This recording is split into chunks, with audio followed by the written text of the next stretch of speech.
Bismillah. Assalamualaikum warahmatullahi wabarakatuh. Pada hari ini kami akan menjelaskan tentang kandungan la ilaha illallah. Segala puji hanya milik Allah. Salawat dan salam semoga Allah limpahkan kepada Nabi Muhammad, keluarga dan sahabat seluruhnya. Apa yang dikandung oleh la ilaha illallah? Sebagaimana apa yang dijelaskan oleh Syekhul Islam Muhammad ibnu Abdul Wahhab rahimahullah, yaitu menafikan atau meniadakan 4 hal. Maksudnya orang yang mengucapkan la ilaha illallah dan dikatakan memegang la ilaha illallah dikatakan muslim, mukmin apabila dia meninggalkan atau menjauhi atau berlepas diri dari 4 hal, yaitu 1. Alihah atau sembahan-sembahan. Yang kedua, arbab atau tuhan-tuhan pengatur. Yang ketiga, andad atau tandingan-tandingan.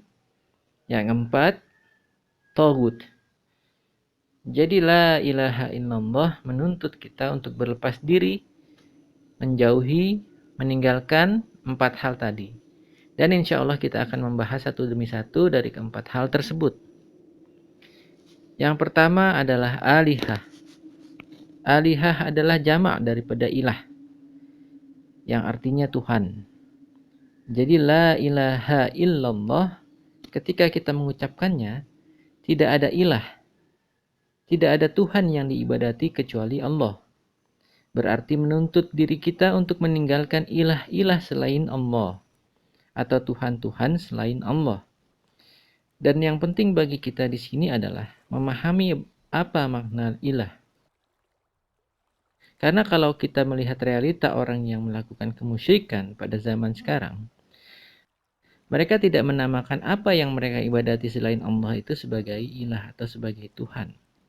Akan tetapi, mereka menamakan dengan nama-nama yang lain. Dan kalau kita memahami makna ilah, maka kita akan mengetahui bahwa apa yang dilakukan oleh si fulan atau masyarakat fulani itu adalah mempertuhankan selain Allah.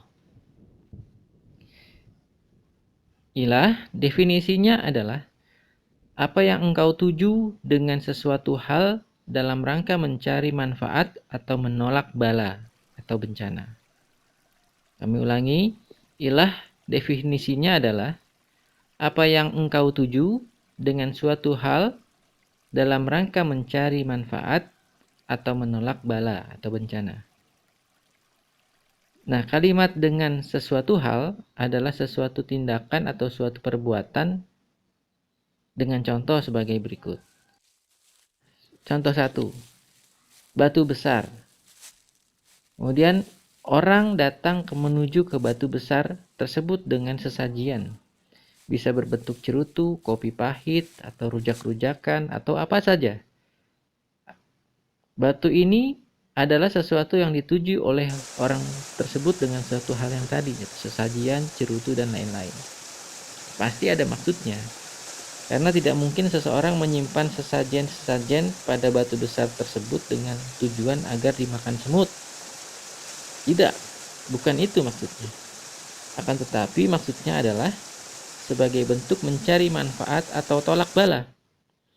Ada yang minta dijauhkan dari bala atau bencana karena menurut keyakinan mereka bahwa pada batu besar itu ada yang menunggunya. Ketika orang tadi melakukan tindakan pada batu besar itu dengan persembahan-persembahan tadi dalam rangka tolak bala atau minta manfaat, berarti batu besar ini adalah ilah yang dipertuhankan selain Allah. Sehingga pengucapan la ilaha illallah itu adalah tidak benar atau bohong. Dengan kata lain, orang tersebut belum muslim meskipun dia sholat, saum, zakat, haji, dan lainnya. Contoh kedua, pohon besar. Dituju oleh orang atau masyarakat dengan sesuatu hal tadi, misalkan sesajen. Pasti ada maksudnya. Kalau bukan tolak bala berarti meminta manfaat. Berarti di sini pohon besar itu adalah dipertuhankan selain Allah. Dengan kata lain, bahwa orang yang melakukannya itu telah melanggar la ilaha illallah atau dia belum muslim karena seharusnya dia meninggalkan hal itu. Contoh ketiga, Dewi Nyi Roro Kidul.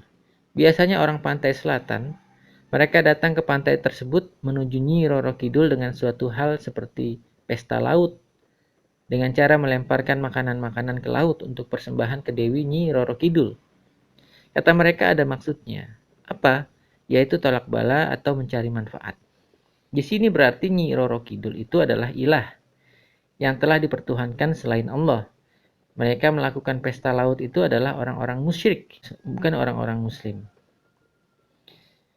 Contoh keempat, di sebagian masyarakat ada yang berkeyakinan bahwa Dewi Sri itu adalah Dewi Padi. Petani datang ke sawah dengan membawa kelapa muda atau rujak-rujakan atau terkadang tumpeng, lalu disimpan di pematang sawah.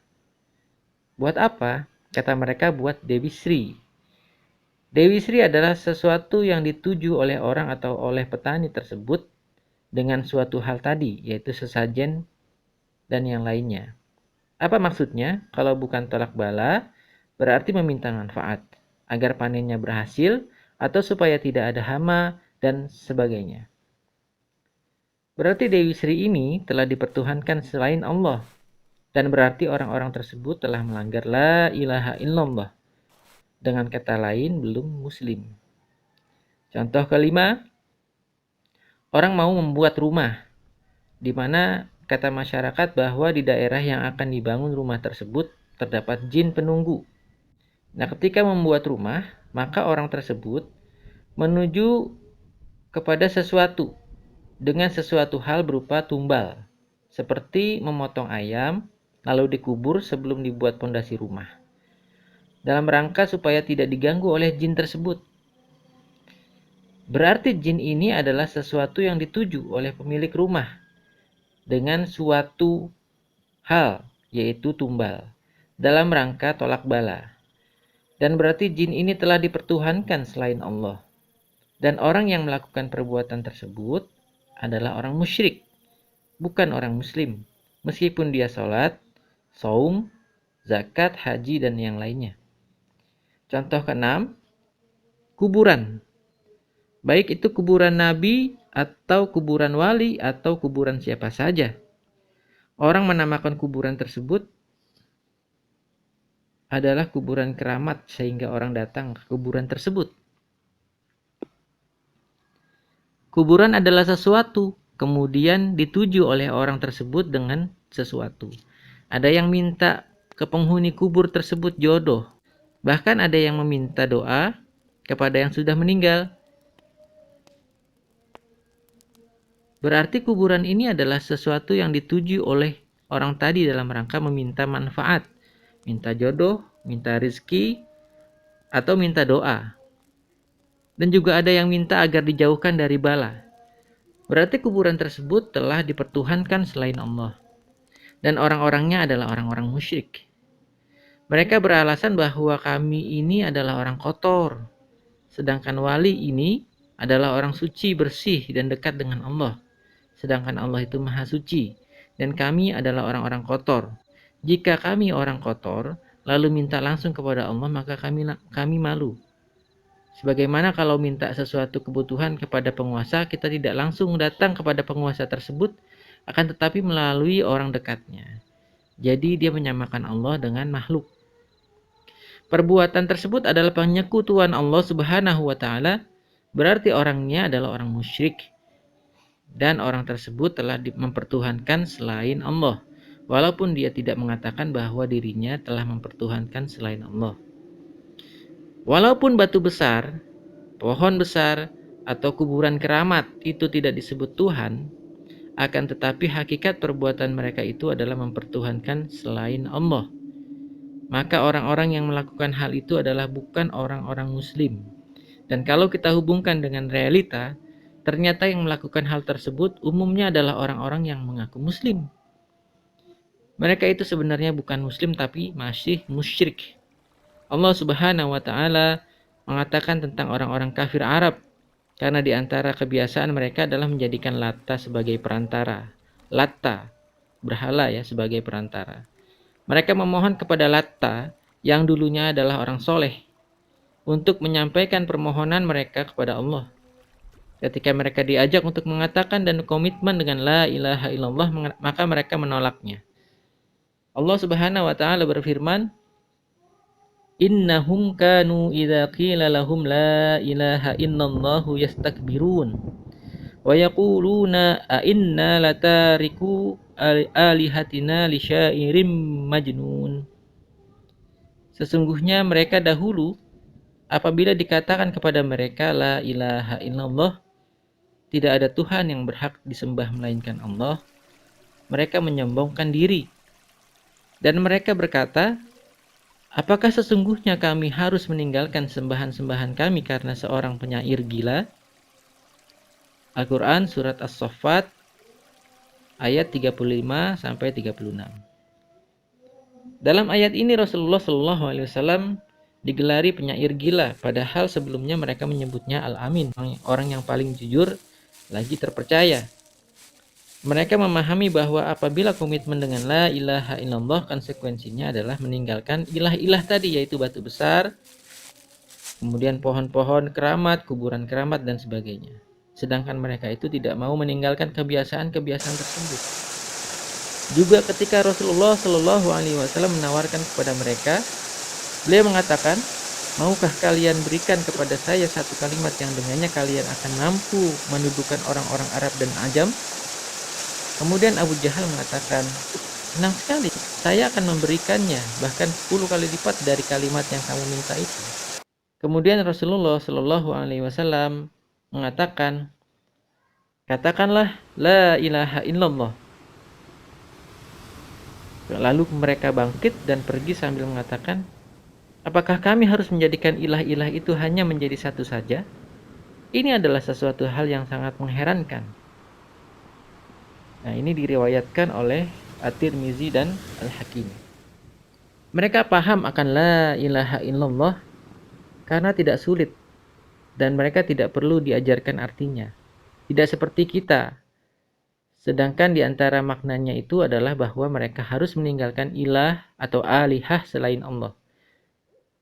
Sehingga karenanya mereka menolak. Jadi mereka enggan meninggalkannya.